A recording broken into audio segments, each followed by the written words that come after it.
afternoon, ladies and gentlemen. A big thank you to you all for taking the time to come here today. I know many of you have had to take time off work, so a big thank you for that.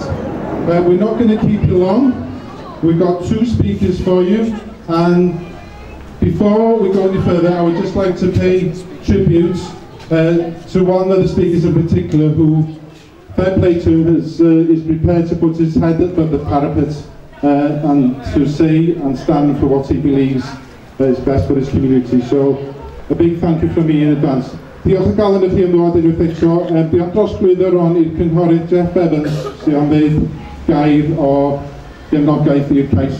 Can I please welcome Councillor Jeff Evans up, please?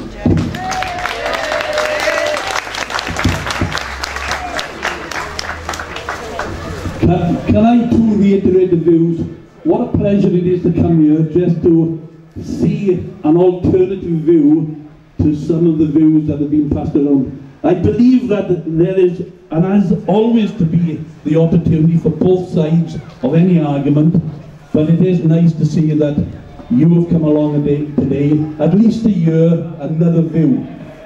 As an Anglesey County Council myself, within a multi-member ward and constituency, it's extremely difficult for me to speak for or against a planning application such as Land and Lakes. For either way, I will end up damned.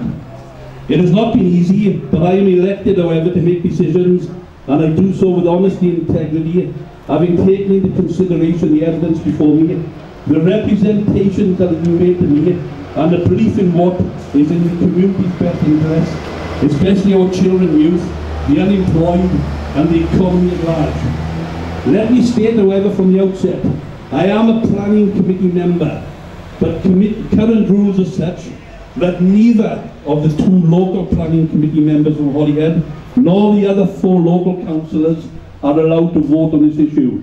I do not believe that is right or fair, but alas, that's how it is. As everyone is aware, the economy of Holyhead and the Isle of Anglesey has grave difficulties with businesses closing and unemployment high.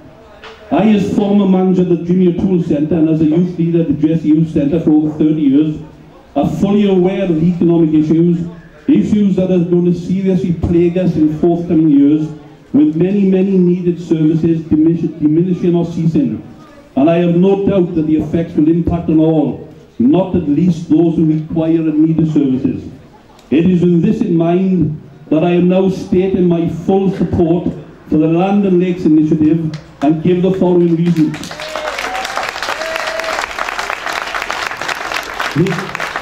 The island, Anglesey, has high unemployment, with many youths out migrating to find employment.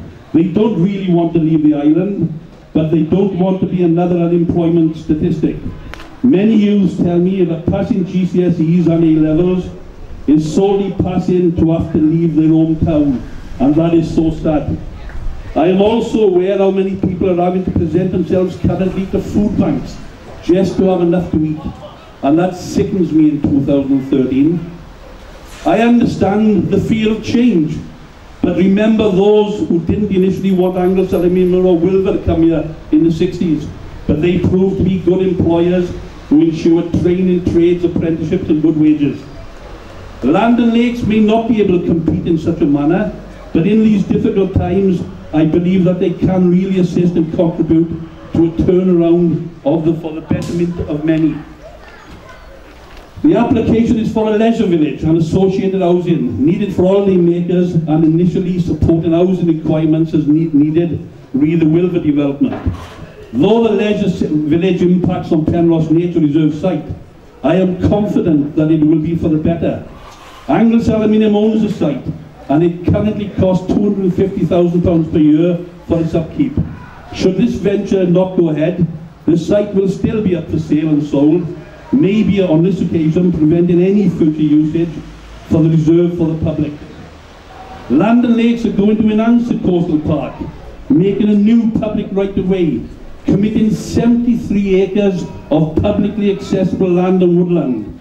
In addition to this, they're also creating another 100-acre new nature reserve at the Cllr.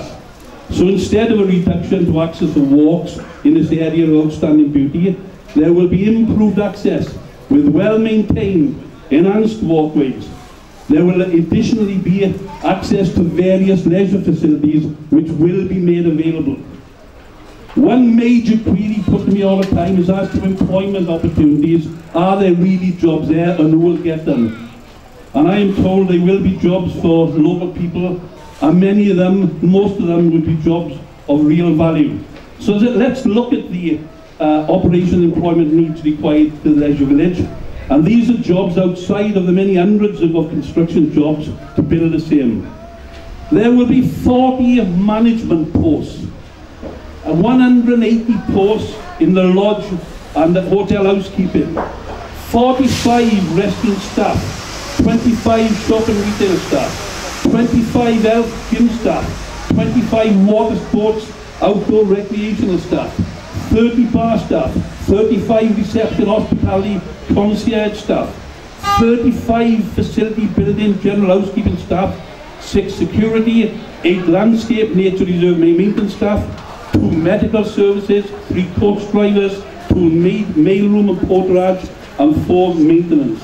These numbers add up to 465, but these are full-time equivalent posts, and it is expected that the number would be a lot more than that, with many people will be taken on a part-time basis. In addition, it is expected that off-site supply chain jobs will be a further 150. There is a commitment, a real commitment, and it's up to the council and others to ensure that this is adhered to, that Land and Lakes prioritise the jobs for local people, to fund the training, to put apprenticeship schemes in place, and to ensure adequate skills training is available to all. Another seemingly contentious issue is the building of homes for workers to be converted later to all-day lodges at Kingsland and the development at Cllr. Alas, these developments are a requirement, part of the planning application, and are considered complementary to the other planned development, namely the Wilverbean new build project. The planning application has been lodged with all these aspects of development, and none can be considered in isolation. Whether Land and Lakes development goes ahead or not, there will still be a requirement on this island to house and facilitate up to 3,500 workers. They will have to be accommodated somewhere. Everybody cannot state, not in my backyard.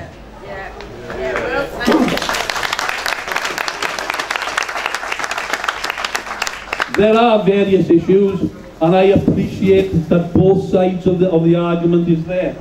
There are issues, and Land and Lakes, Horizon, Wilver, Anglesey County Councils will have to view and consider the impacts on local services, on dentists, doctors, schools, police, hospitals, etc. And they will have to put in place whatever is required to minimise any detrimental effects.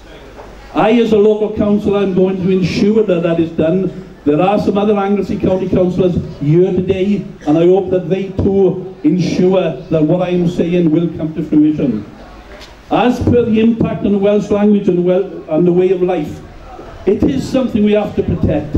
And Land and Lakes assure me, and I've put it in a document, that it is Welsh that will be a prime selling point. It is the Welsh and the Welsh language and the history and the culture which will attract tourists from around Britain and around the world to come here. And hopefully we can ensure that they go away with a feeling of what is good about being Welsh. It is a fact that numbers of people speaking Welsh is dramatically reducing, and we cannot allow the lifeblood of the language to out-migrate. Instead of seeing the language diminish further, we must take the steps to safeguard it. It must be a prime action. This has been a long speech. It's been difficult for me to make, especially as I'm a councillor representing Holyhead, Cllr Bay, Former Bridge, Roscollon, and I have to consider everybody's views. But the community who is speaking to me, generally the ones who speak to me, maybe because of my history, are for the development, and they are positively for it. So taking all those issues into consideration, it is my personal view that the leisure park application be approved. We cannot stop, we cannot be afraid of progress. However, as stated, this is my final sentence, so you'll be glad that you know, I will not be allowed to vote on the application on November 6th, nor will the other 5 county councils representing this area. We will not be allowed to vote. Every one of us will be allowed to speak, and I will take that opportunity to give the view of what I believe the people want. Thank you very much.